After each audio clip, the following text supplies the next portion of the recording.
Oh man, episode 2 for Just Imagine podcast, man. We really got a special guest in the building. Yo, my son Pookie put me onto her, and ever since that day, I couldn't stop listening to none of her music. I'm not even gonna lie. Like, she had me almost about to cry and have a car crash in the same sequence when I played her music. That's how affectionate her songs are. So without a doubt, my son Safa, it was great having you on the show. Thank you so much. Thank you for having me. No problem. Yo, but first and foremost, before we even start off with the episode, we always ask our guests like, how you feeling? Like, how are you doing mentally? I know you're doing midterms right now, but how are you really feeling right now? I'm feeling good. I'm feeling excited, energized. I feel happy to be here. I feel blessed. Even though it's midterm season, I feel ignited, inspired, as always. All right, it'd be like that because midterms for me, we did not get along. Like, I used to always struggle having baggy eyes, just drowsy, like a drowsy face the entire midterm season. So I already know how that goes. Yeah. But other than that, man, how's you and your family? Like, how's everything going? My family's good. Everything's good in life. I'm just locking in right now on my last year of school, so that's like a big thing for me. I'm gonna graduate this year. Yes, sir. By the grace of God. And after that, I'm gonna lock in on this music shit for real.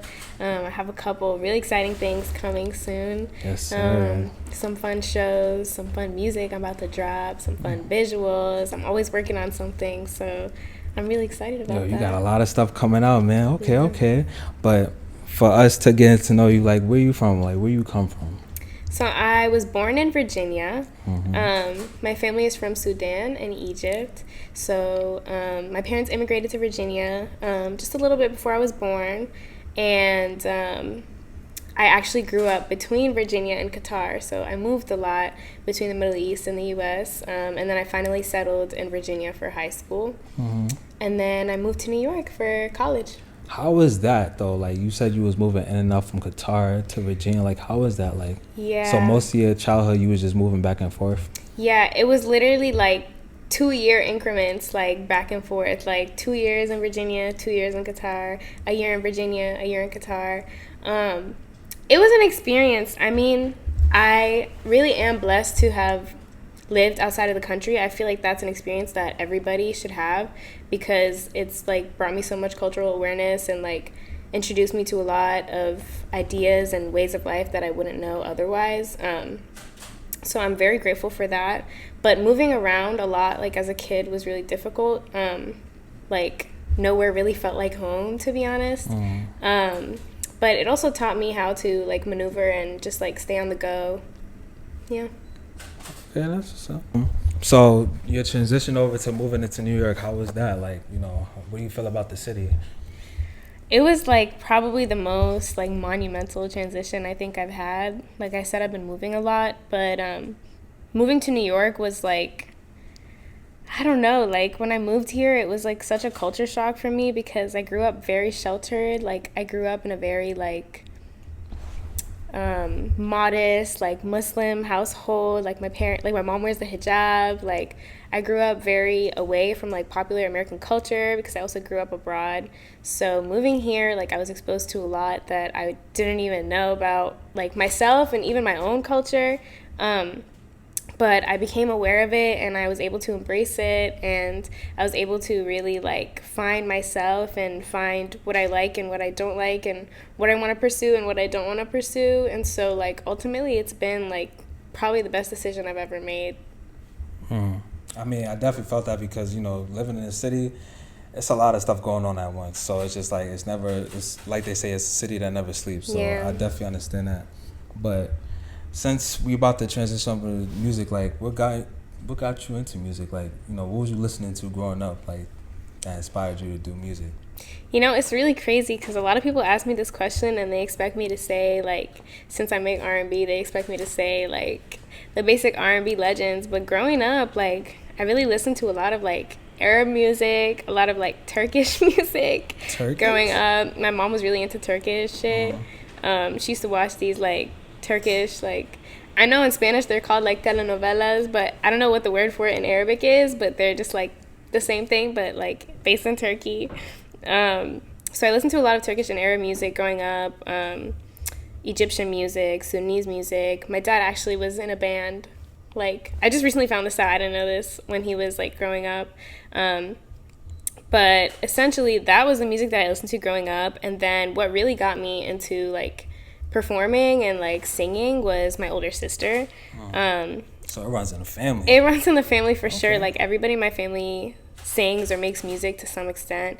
But it was really my older sister who got me into it, because I remember in like 2nd or 3rd grade, this was when I was living in Qatar, she used to like sing in like everything and all the shows at school, all that shit. And can I curse?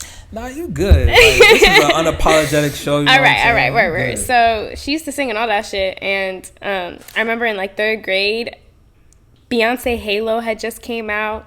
And I was like, yo, I really want to sing this song and like a talent show. But I was too shy. Like, I had never performed in my entire life before. And so my sister like pushed me, and she like helped me audition and like train to audition. That was my first time ever performing. And then I got in, and then I performed in the talent show. And then I won like 2nd place out of the whole school. Mind you, the school was like kindergarten all the way to like 12th grade. So I was really rocking the shit. Like, nobody could touch me for real. And so ever since then, I was like, yeah, nah, I really enjoy performing. I really enjoy like the thrill that it gives me. And I would say that after that, music stayed in my life, but like my family didn't really like take it seriously. So in school, like I would play in band. Like, I used to play the flute growing up. I had a ukulele that I used to play. And then in high school is when I really started to sing more often. And I was writing songs in like middle school, like poetry, shit like that. But I didn't really take it seriously, like I said. High school comes around, I start singing in like choirs, and ever since then, like, I learned like vocal agility. I learned how to train my voice. I learned how to vocal produce. I learned different parts of the voice. And then that's just what brought me into singing now and making my own music. Okay. I mean, did it come naturally that you could sing naturally, or did you have to like practice like over time? I think music is something that you can learn. I think singing is something you can learn, but I was very blessed to always be able to have that ability to sing. Yeah, because I can't sing for shit, so I already know. Let me hear some. Huh? Let me hear some. I can't sing for nothing. Don't be shy. I'm shy. I can't sing one of my songs. Last time I sung was literally because this was like senior year, because I was going through like a terrible, I think it was like a terrible breakup. Damn. So I had to. So then one of my guidance counselor, he was like, "Yo, just do some extracurricular activity." So I joined a vocal ensemble group, and I was a tenor. All right. But like, I knew I couldn't really sing, but like the person that ran the vocal ensemble group, like, he was just encouraging me to sing, since that was me healing from what I was going through. So tenor is a hard part to sing. Yeah, it is a very hard part to sing. Because honestly, like, I had like a somewhat of a deep voice, but also like at the same time I had like a soothing voice, so I could so you could go up and down in your range a little bit. Yeah. Okay. So I definitely, but now definitely you got all that. So you know what I'm saying? I'll do it for the both of us. Oh yeah. Shit, take my spot. But so transitioning over to living in New York, and you going to NYU, like, what is that like? Like, you're really trying to pursue this music career and become a full-time artist. So what is that like? Like, how is things going with that? Yeah, so I mean, honestly, when I moved to New York, I didn't immediately like hit the ground running with music. Like, I came to NYU to study pre-med, and my first year I was studying pre-med at NYU. Because I was just trying to please my family, just keep the like immigrant mentality going. Like, I'm a first generation college student, so I was just trying to make the bread for my family, really. But then I just came into a position where I was funding myself like on my own financially, and I met a lot of really amazing and talented people at NYU who introduced me to the Clive Davis Institute, which is my current school. Very talented songwriters, producers, engineers, business people, entrepreneurs in general. And they really put me on to this whole new scene in New York of people who were trying to make it and, you know, people who are really passionate about music. And I applied to transfer into the Clive Davis Institute, which is a part of NYU, but it's a part of the Tisch School of the Arts. And I didn't think I was going to get in because my artistic resume, I guess, was not like the most impressive thing, but somehow, some way they accepted me. And ever since then, I've like hit the ground running. I started doing gigs. I had never like done like an actual show for myself. Like I had performed at like school talent shows. I had performed at in choirs and stuff like that. But a gig for myself, first time I ever did that was like less than 2 years ago. And like sitting in an actual studio for the first time less than 2 years ago, like it's all very new to me. But yeah. Okay, well, recently we just seen you perform somewhere too that Pookie Films filmed at. Yeah. Talk about that experience, because I heard it was very last minute and that you really had to pull a choreography for like a week or so. So talk about that. So it was a very full circle moment for me because NYU does these like big shows every semester, the program board, where they bring in like a huge artist to headline, and then they will have like another opener who's like a decently sized artist, and then they'll have a student opener. And I've always wanted to do it, but I never like really felt quite ready yet. Like I still hadn't released enough music when I first like found out about it, I guess. But my friend sent me like a Google form to like apply for it, literally a Google form. And they didn't get back to me until 5 days before the show happened. So the night of like day 5, like 5 days before, I find out that I have to open for Tisa Korean and Diz, which are, Tisa Korean is huge as fuck, like on TikTok, on every social media platform. If you look at his numbers, the numbers don't lie. Everybody knows a song by him. And he's a nigga that made Ma. Oh, yeah, that was he's him? that nigga, yeah. So him, shit. and then Diz, this insanely talented musician and sax player, and his music is fire. He goes to, I believe, school in Boston, Berklee College of Music.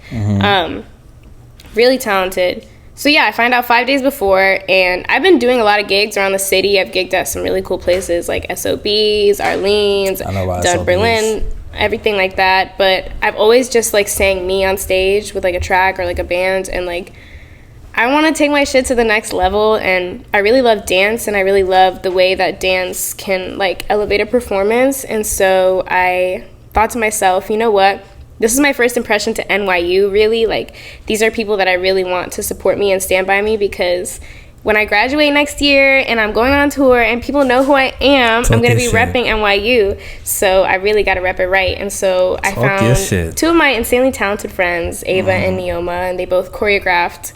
Literally, we had so many late night rehearsals just to get it together separately and together. And then we finally had one rehearsal together, all three of us, the night before the show. And they choreographed it. They sent me videos. I had to learn on my own. And then we were like meeting with each other one-on-one. And it just turned out amazing. And usually when I'm performing, I just feel really nervous. Like I get a little nervous. I get like stage fright a little bit. But like I still perform. I still do well. But something about the show was really different in the sense that like I felt the nerves a little bit, but like I was so excited to perform for NYU and perform for my friends, and like so many of my friends and people that I knew and people that I didn't know that were getting their first impression of me, and like I was repping the school for real. Like it was just so exciting to me, and it was just such a good experience. The show went amazing. Well, I heard some good things about the show too. I wish I was there, because I'm jealous that I wasn't there, because I heard some really good things. Like the audience was really in tune with you were performing and stuff like that. And you said that you had like a week to rehearse your choreography, so that was really impressive. But talk about like, you know, your preparation before each show that you had. Like what is your preparation like? Yeah, so for this show, I guess I really thought about what music I was playing for this show, because like I said, I don't have too much music out. I have a lot of music in the vault, but I don't have a lot of music out. And I thought it was important to like show people my versatility a little bit, because as much as I love R&B, like I love soul and I love pop, and like I really don't want to be constrained to like one certain sound. Like I want to be able to just kind of do what I want and explore my sound and just kind of find what sounds good. I mean, people like my voice, so I'm gonna just keep singing whatever the fuck I want to sing, you know? So I really thought about what I wanted to be on the lineup, and I wanted to give people a taste of a lot of different things. So I put together a couple songs that I had out. I played Love Like This. I played Video Game. I played Mine, which I just put out not too long ago. Brave is Better. I also put out not too long ago. But then I also I played a song called Passion that I don't have out yet. And it was pretty interesting how like the audience responded to that song the most out of everything else, and like they were singing with me and like vibing and bopping, and it just felt so good, because now I just feel like I have to put it out. But yeah, other than that, I mean, when it comes to show prep, I do a lot of rehearsals. I'm really blessed with like rehearsal spaces in my school, and so I use those and I rehearse a lot. I rehearse on my own. I rehearse with my dancers. This is kind of crazy, but I've been in my Beyonce mode a little bit, because I've been trying to like run and sing at the same time, so that I could learn how to like, you know, really like sing while I'm moving, because I really want to take this dance shit seriously, and I've been taking like dance classes to like learn how to dance. So that's just what like prepping for a show looks like. Yeah. Okay. I mean, it's a lot of things that goes into prepping. So, you know, your determination and you figuring out, you know, what you learn from each show could definitely, you know, boost up your confidence in the next couple shows. Yeah. But let's talk about your music though. Love Like This, like I said, is fire. Thank you. Where does that like it's well versed, like where did that come from? Like where did the inspiration from making your songs come from? Like do they come from like personal, you know, things that happen in your life, or you just want to find something relatable to your audience? Yeah, no, one thing about me is my music is not ever really gonna be like a story that's not mine. I feel like everything that I release, first of all my music I write myself. And I work closely with the producers, and I produce on some of my own music as well. So I have a lot of say into what I put out. I feel very strongly about that as like somebody who does everything. But it's definitely all my own experiences. There's no cap in my rap. I'm speaking from existence. I'm speaking from experience. And music is very vulnerable and personal to me, and like I'm still even learning now how to like collaborate and share that experience with people. Sometimes I'm trying to learn how to write with other people as well, because I do a lot of writing by myself. But yeah, it's all personal for sure. Nah, because I could tell it's really personal, because your vocals and when you sing in the bridge and, you know, chorus, I could definitely feel it. Thank you. Sure. But what are like some things that like you look forward to like relating to your audience? Like what message do you want to bring across from them? Because I know from the songs that I listen to, it talks about just being authentic and being yourself, and making sure that no matter what, you can always communicate how you really feel. So what do you like to relate to your audience about, you know, the music that you make? I mean, honestly, I write a lot about love, and I just like feel like I live for love. Like I just live for love in general, whether that be romantic or platonic, or just loving things and loving, you know, passions, and like music being my passion, being something that I love. So that's topically what I write about. But the message that I always hope to get across, I guess, is like, for example, with Love Like This, like I'm a hopeless romantic as fuck. Like I'm a really love real hard for real.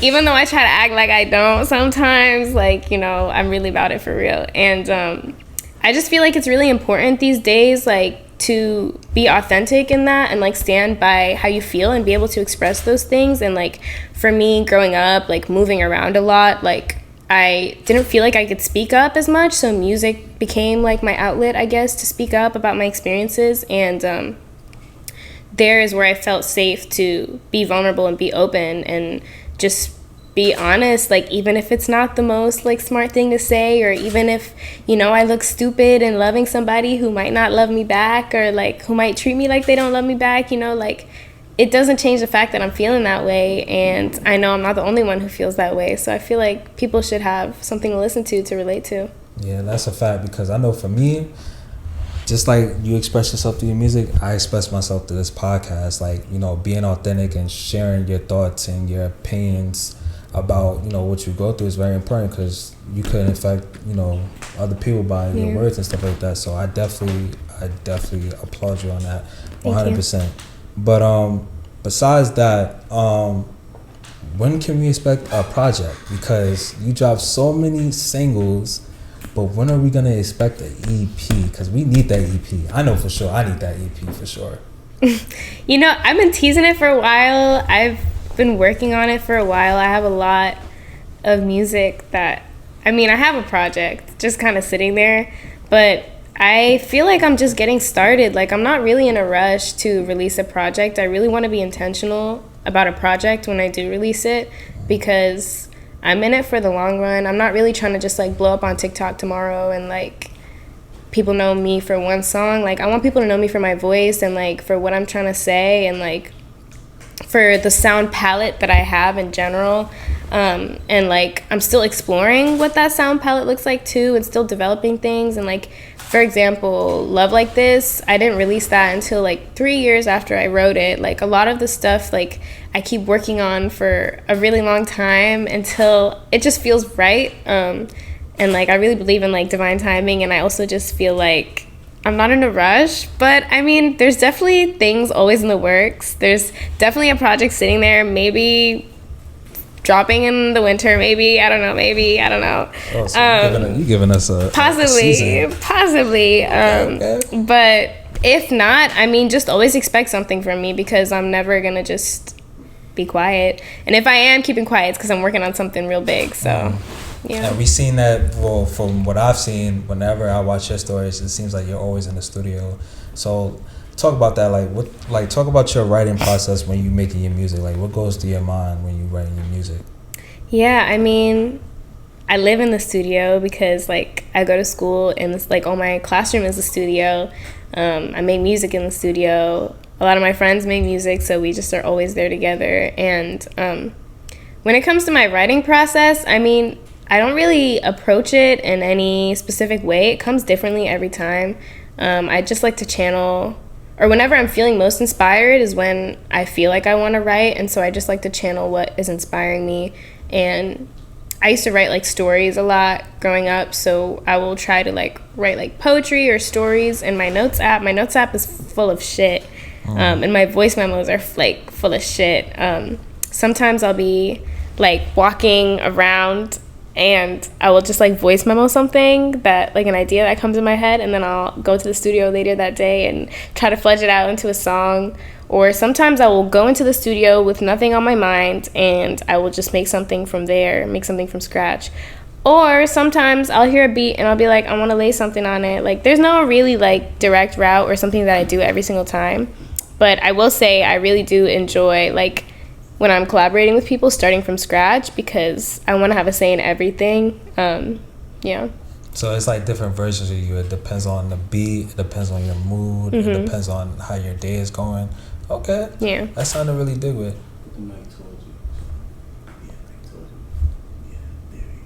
Well, the mic, it goes this way. Nah, she's good. I think she's good. Yeah, she's good. Because this way is this thing. Mm-hmm. Yeah. See, I don't know nothing about my I got you. No, she do music for a living. Come on. But besides from that though, like when it comes to music, like who's like your biggest inspiration when it comes to music, as far as artists, or it could be anybody, your family? Like, who's like your biggest inspiration when it comes to music? I think right now I'm really inspired by Brandy. I just think her vocal production is just like unmatched. Like, nobody could touch her. I think I really like Erykah Badu. She's really dope. I'm really into neo soul music. And right now, like somebody current that like, well, I love Ariana Grande. I feel like that's a given. I feel like everybody knows that because it's a given. But I really love Victoria Monet, who is also really behind Ariana Grande. And I'm really excited about what's coming for her, because she's finally starting to get the recognition she deserves, not only as a writer, but as a performer and as an entertainer and as a vocalist. And I just love it. Like, I love her. I'm really inspired by her. I really love the music. Like, the album that she just dropped, Jaguar 2, it's hitting. Like, it's all I've been listening to. Yeah. Okay. I mean, to be honest, I wasn't expecting Brandy like that. That was a huge shocker for me for your inspiration, because not a lot of people say Brandy, and I feel like nobody really gives her flowers that she truly needs. Like, for me personally, like, I give her flowers, but not a lot of people talk about Brandy in that way, because she impacts a lot of people. Oh yeah, she's the blueprint. I feel like for a lot of the R&B girlies today, she is the blueprint. Yeah, definitely. Because I remember her from the Monica days. Yeah. So I definitely remember Moesha her for days. Sure. Exactly. I said Monica. I mean Moesha. Yo. Yeah, but besides from that, outside of music, like, what do you do outside of music? Like, what is your hobbies? Like, not much. I mean, to be honest, outside of music, I'm from Virginia. I'm from the mountains. I love hiking. I love to be outdoors. I love to travel. I'm very inspired by traveling. That inspires a lot of music that I create as well.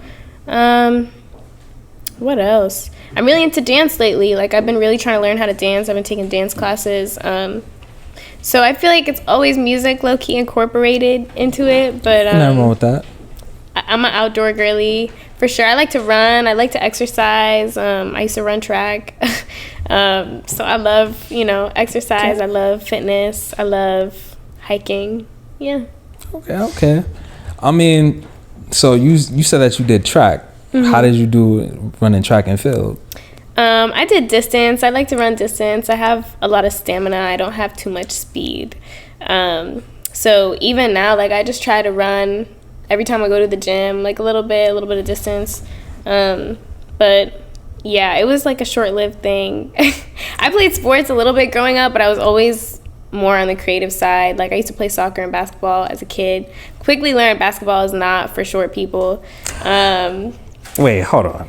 Be for real. You don't even gotta argue about that one. No, but it's not about the height. It's about the heart. At the end of the day, there's a lot of that, friend. There's a lot of short players in the league that can really ball out. It don't matter about your. It really don't matter about your height. I don't know. I think height is a big contributing factor to basketball. You just got to be more creative.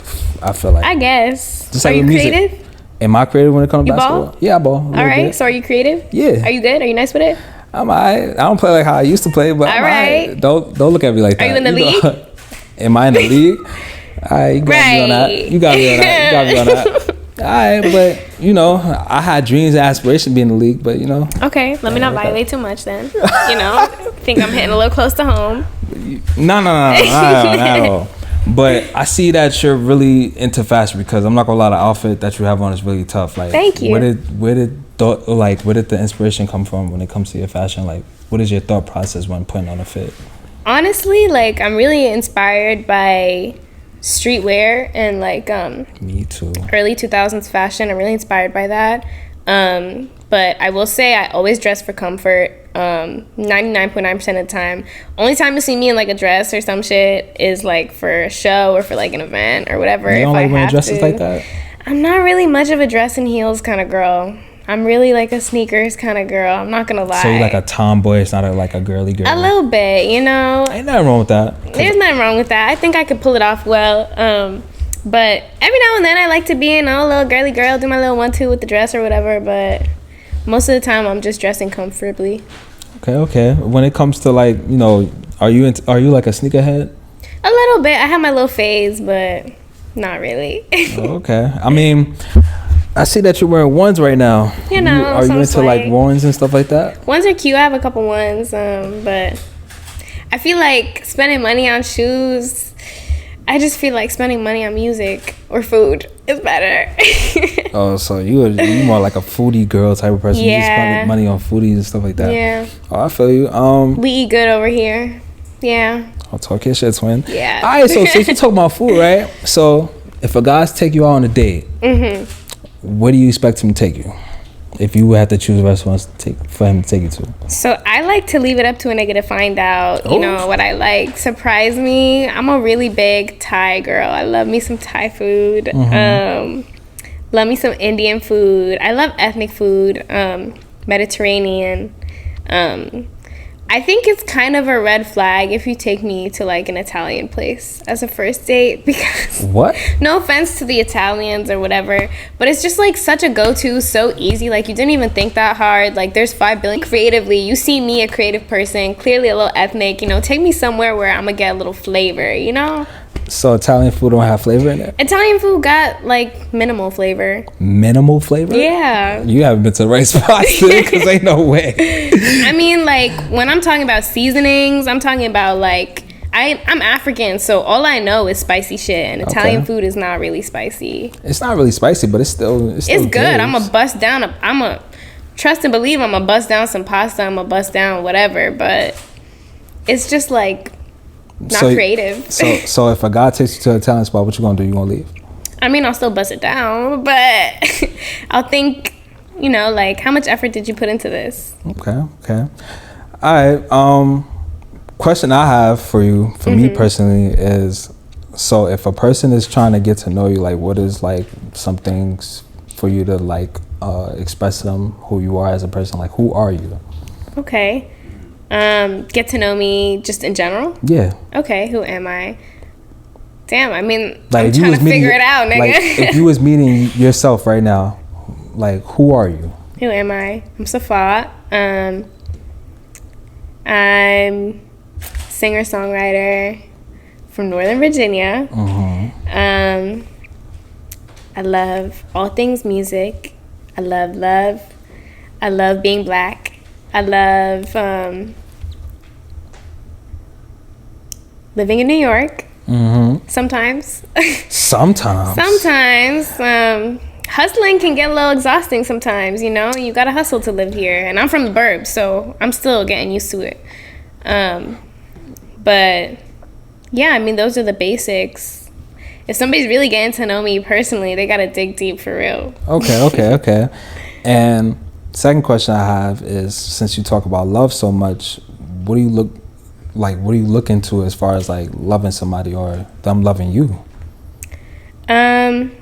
I guess what I'm looking for in like a partner is somebody who, for one, they just have to be creative in some capacity. Like I just feel like if you're not passionate about like something creative, then it just makes it hard for us to see life in the same way. And I think that I need somebody who will understand my schedule, and my life is so spontaneous and like just like random, and like be able to work with me on that. Somebody who's patient, because I'm very patient. Somebody who knows how to communicate for sure, because I'm a very verbal person. I will lay it all on the table for sure. And yeah. You spent facts, I'm not gonna lie. Do your homework. Whoever's trying to, you know, holla. Do your homework. Do your homework, because she ain't Think coming. hard. Exactly. She coming for all y'all, okay? Because communication is big. It's key. It's definitely big for sure. Yeah. But, all right, before we end the show, right, we got to ask a couple questions, right? If you was to have 5 dinner guests, who would it be with, either dead or alive? It don't matter who it is. 5 dinner guests? Yes. Oh, shit. Damn. Okay. Michael Jackson. That's for one. Damn.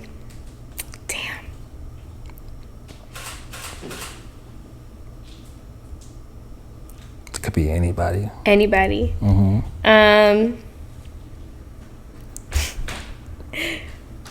Malcolm X. Malcolm X, okay. I don't know if y'all know this R&B singer. His name is Aaron Ray.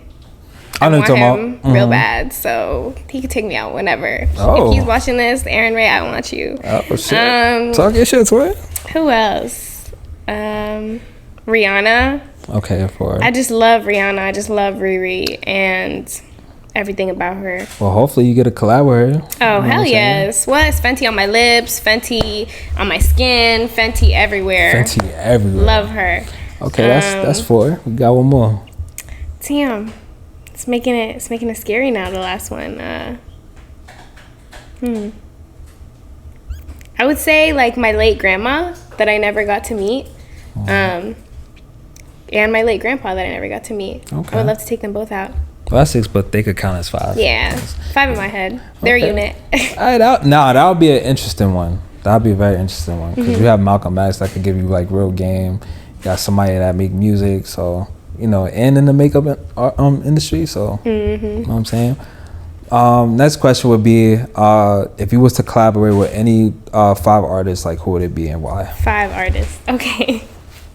Aaron Ray, because he's literally a genius and his music is I don't know why you're shaking your head like that. Like, I love him. Aaron Ray, he's so talented. Like, he's really up and coming. I think he's gonna blow up. I think he makes the type of music that I want to be making, and I'm really Aaron inspired. Ray, if you seeing this, Aaron Ray, don't play with her. Exactly, y'all make some great music. Probably an EP or something. You know what I'm saying? More than that, I think this really dope artist and producer from Santa Monica. His name is Laven Kali.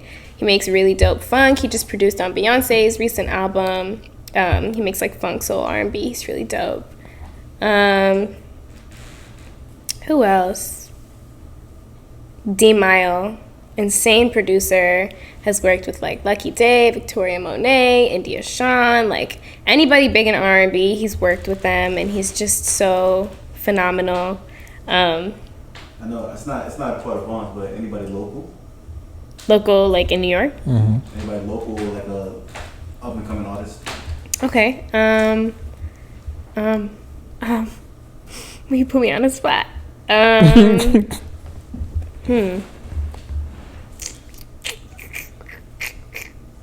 Oh, there's this really dope kid that I've been keeping up with. His name is Hurry Haran.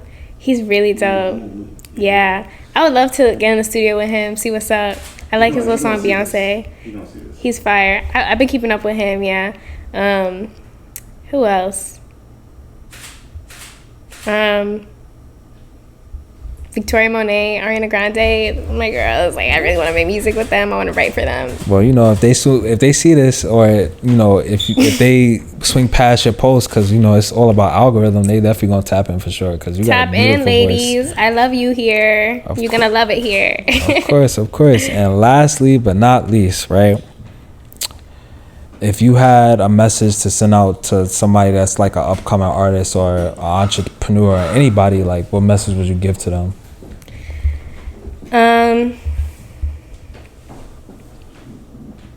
I would say don't be afraid of failing. I think a fear of failure is what held me back for so long, and it still to this day kind of holds me back sometimes, but I feel like it's really important to embrace that, because if you really want something, you will embrace, you know, the stages of it and the stages of failing and learning and getting better, and you can never be a master at something unless you keep practicing and embrace the failure. And so even with me, when I release music or when I write a song or when I do a show or something and it doesn't go as planned, I think it's really easy to be hard on yourself when you put so much effort into something, but it's also important to realize that it's not the last time. If it's really something you're passionate about, you're going to keep at it. Like, no matter what gets thrown your way, like rain or shine, if there's no food on the table, like, you got to be in it for real. So it's all about a grinding, you know, grit into doing this music industry. It's tough out here. Like, the music industry is like, it is so gatekept. Like, it's so hard to make it in, and like it can be so frustrating when you wake up and you see somebody who has, like, I don't want to be disrespectful and say half as much talent as you, but like who just knew the right person or just, you know, looked a certain way, get the things that you've been working for so long. But I really do believe in divine timing, and I really do believe in what is meant for you will always be there for you when the time is right. And so I just really think embracing failure is important. That was really inspiring, I'm not gonna lie. Thank you. Well, now you heard it, folks, from Safa. Yo, Just Imagine Podcast, episode 2. Thank you so much for being here. We really appreciate it, man. Thank you so much. Stay tuned for more content, man. Thank you.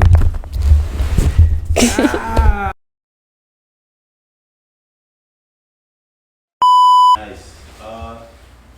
What's your name? Where you from? My name is Safa. I'm from Northern Virginia. Nice.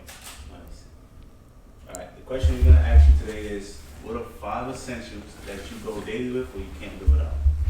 5 essentials that I go daily with and I can't without. I'm gonna show you right now in my bag what I got in here. Number 1, deodorant. Y'all niggas be musty, so we don't do that over here. We smell good over here. Number 2, a light. You know what I'm saying? I ain't gonna say too much. Hand sanitizer. COVID still exists, so, you know, keeping it safe. I'm a reusable water kind of girl, so reusable water bottle. So I got my little hydro flask. I got one more thing. I can't fight, so I carry pepper spray and just pray to God and, you know, hope that everything will be okay. I can fight verbally, but not physically. I'm pretty petite, so.